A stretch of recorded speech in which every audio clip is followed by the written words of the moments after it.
नामांकन से पहले जयप्रकाश वर्मा ने कहा कि पता नहीं, मैं अपने बारे में जानता हूँ, मैंने अपने सेलेक्ट किया है। हमने कब किया, उसने कब किया, मुझे पता नहीं। और हम अपने तरीके से काम करते हैं। मेरा काम करने का तरीका, स्वभाव मेरा अपना है, इसलिए I don't want compare to anybody. ठीक है, this is not a good question for me. तो आज हम करेंगे, अच्छा दिन है और मजदूर दिवस है, 1 तारीख है। 1 तारीख अपने आप में भी शुभ होता है और खासकर मैं जो चुनाव लड़ रहा हूँ वो जनता के कहने पर, उनके आज्ञा से, उनके निर्देशन से, उनके आग्रह से लड़ रहा हूँ। और ये चुनाव मैं नहीं लड़ रहा हूँ, कोडरमा लोकसभा क्षेत्र की जनता लड़ रही है।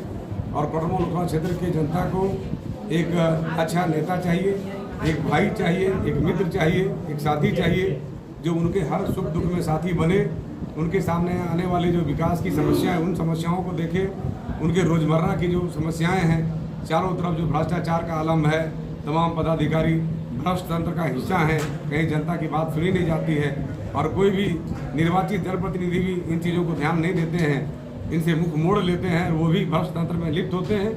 ऐसे में जनता ने बहुत सोच समझ करके एक ईमानदार और सच्चे व्यक्ति को कोडरमा लोकसभा का सांसद बनाने के लिए आग्रह किया है और जनता के आग्रह पर इस चुनाव में आया हूं। और निश्चित रूप से हम जन भावना और जन आकांक्षाओं को पूरा करने का काम करेंगे।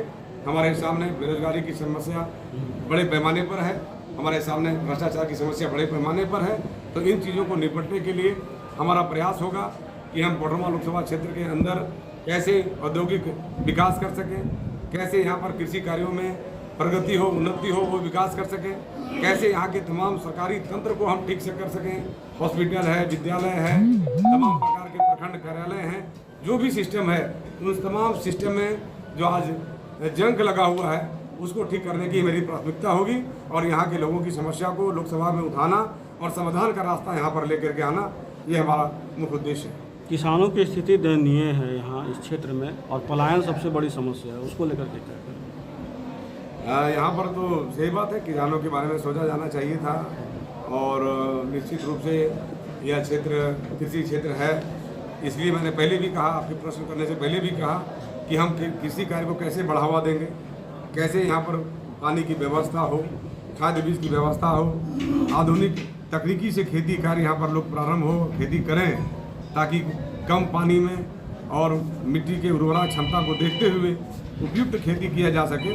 तो इन चीज़ों को हम जरूर निश्चित रूप से प्राथमिकता के आधार पर रखेंगे। एक कृषि विश्वविद्यालय की स्थापना कोडरमा लोकसभा में हो, यह भी प्राथमिकता होगी।